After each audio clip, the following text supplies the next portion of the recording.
Bonjour, je suis heureuse de vous accueillir dans notre série de webinaires qui s'adresse plus particulièrement aux clients du secteur public bénéficiaires des marchés UGAP. Aujourd'hui, AWS est disponible au catalogue du marché de services d'informatique en nuage, cloud externe de l'UGAP, attribué à Capgemini, partenaire AWS. Ce marché soutient la stratégie cloud de l'État et sa doctrine d'utilisation des services cloud en permettant à l'ensemble des entités publiques bénéficiaires de l'UGAP d'accéder au catalogue des services cloud pour en faciliter la commande. Cette série a pour but de vous présenter comment le secteur public français peut tirer le meilleur parti du cloud AWS pour transformer le service à l'usager. Dans ce webinaire, Cyril Deblois, expert FinOps dans les équipes AWS France, vous présentera les meilleures pratiques à mettre en place pour maîtriser vos coûts dans le cloud AWS et optimiser votre dépense informatique. Je laisse la parole à Cyril. Dans ce webinaire, Florent Maillet, responsable de compte spécialisé dans le secteur éducation et recherche, va vous présenter comment AWS aide les institutions du monde de l'éducation et de la recherche à répondre à leurs enjeux. Ce webinaire explore à la fois les besoins d'évolution et de modernisation des systèmes d'information au bénéfice des usagers et les transformations apportées par l'innovation pédagogique et numérique. Nous présenterons également comment les acteurs de l'éducation et de la recherche utilisent la plateforme de cloud AWS pour accélérer leurs recherches scientifiques et former les étudiants aux compétences de demain, tout en réduisant leurs coûts et leur empreinte carbone. Et maintenant, je passe la main à Florent.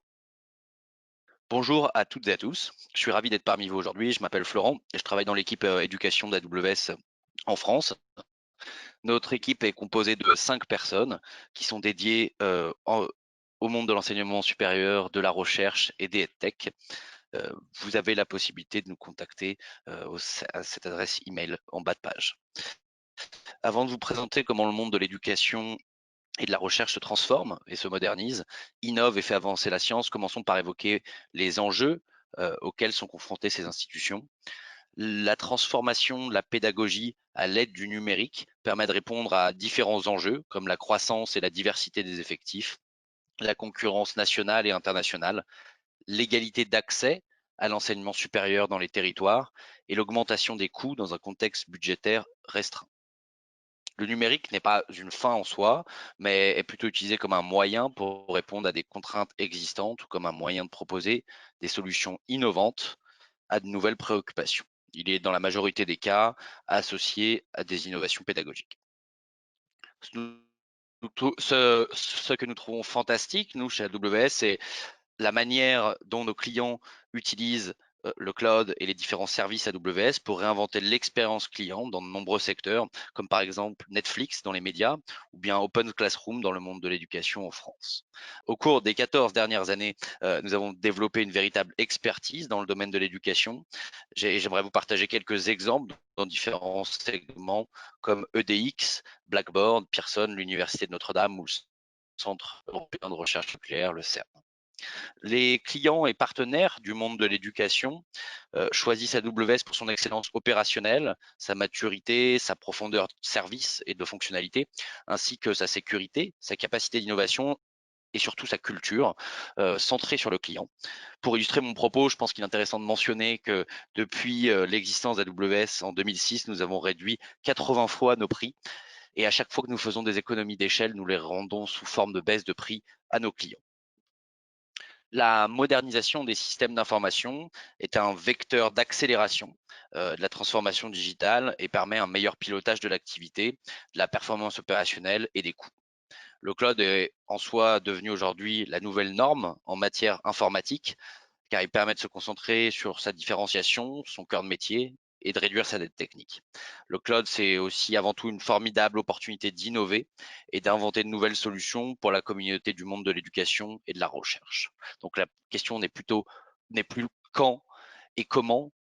Par exemple, l'université de Coventry a choisi de migrer son application critique de Learning Management System, Moodle, une solution open source, sur le cloud AWS, non seulement pour répondre à des besoins immédiats en termes de sécurité et de mise à l'échelle de son système d'apprentissage à distance, mais également pour avoir la capacité, la flexibilité d'innover plus facilement maintenant et dans le futur. Par ailleurs, l'intégration des différents services AWS et des systèmes permettent de décloisonner les silos du système d'information entre les différentes applications, qu'elles soient en SaaS, on-prem ou dans le cloud, afin d'améliorer la réussite des étudiants. En facilitant l'engagement entre les usagers et en utilisant des outils permettant une meilleure j'ai vraiment du mal là sur celle-là, il va falloir couper encore. En facilitant l'engagement entre les usagers et en utilisant des outils permettant une meilleure expérience pédagogique, le numérique est un facteur de réussite de l'étudiant, d'innovation pédagogique et de valorisation de la recherche. Par exemple, il est intéressant de présenter comment l'Ivy Tech College peut maintenant détecter très rapidement les chances de décrochage scolaire de leurs étudiants avec une précision de 83%, et puis d'agir rapidement auprès de l'étudiant, moins de 2 semaines, pour justement maximiser sa réussite.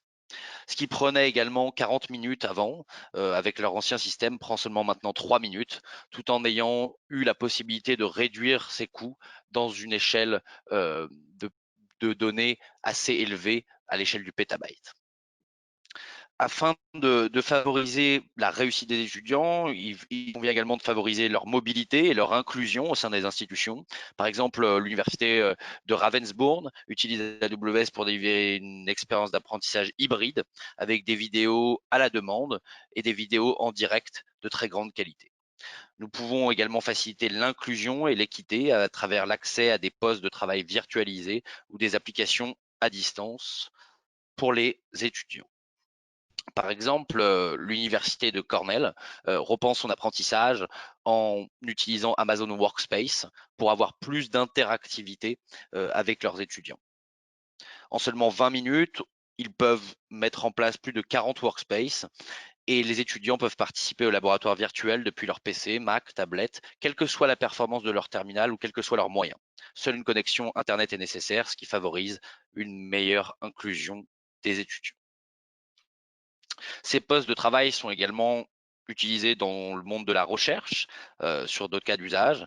Nos clients de la recherche se tournent vers AWS pour faire avancer la science et accélérer leurs publications scientifiques en utilisant les larges capacités de calcul, de stockage ou bien d'analyse de données. Ils peuvent utiliser aussi de nombreux services de machine learning ou bien d'intelligence artificielle à différents niveaux pour entraîner, déployer leurs modèles et aussi gagner du temps en automatisant une partie de leur infrastructure. Par exemple, l'université allemande de Tübingen et son centre de recherche, le Quantitative Biology Center, utilisent AWS afin de réduire de moitié leur temps de recherche d'analyse génomique. Ils ont ainsi pu, grâce à AWS, analyser jusqu'à 100 000 échantillons tout en réduisant leurs coûts et en respectant ce qu'ils appellent le principe FAIR, Findable, Accessible, Interoperable et Reproducible, c'est-à-dire qu'ils favorisent l'interopérabilité et l'accessibilité au sein de la communauté scientifique, que ce soit au niveau national ou au niveau international. Également, en utilisant les instances Spot, ils ont pu réduire grandement leurs coûts et ainsi réinvestir leurs économies dans la recherche génomique. Et je pense que pour finir cette présentation, il est important de mentionner comment transformer l'éducation et les compétences pour favoriser la mobilité sociale et la croissance économique de notre pays. Nous mettons à disposition à travers différents programmes des outils et du contenu pour améliorer l'employabilité des étudiants, notamment AWS Educate dans plus de 200 pays, dans plus de 2400 institutions et pour des centaines de milliers d'étudiants. Il est important, je pense, de mentionner que outiller les étudiants avec les technologies et les systèmes numériques qui constituent aujourd'hui et puis constitueront demain leur environnement professionnel et personnel permet d'augmenter leur employabilité. Voilà. Je vous remercie et je vous souhaite une bonne journée. Merci pour cette excellente présentation. J'espère que ce webinaire vous a plu et a répondu à vos attentes. N'hésitez pas à nous le faire savoir et à nous partager vos commentaires dans le questionnaire de satisfaction que vous recevrez à la suite de ce visionnage. Nous sommes à l'écoute de votre avis pour faire évoluer nos services au plus proche du secteur public français. Si vous voulez des détails complémentaires, contactez-nous à l'adresse info-ugap@amazon.com. Je vous remercie de votre attention et à bientôt.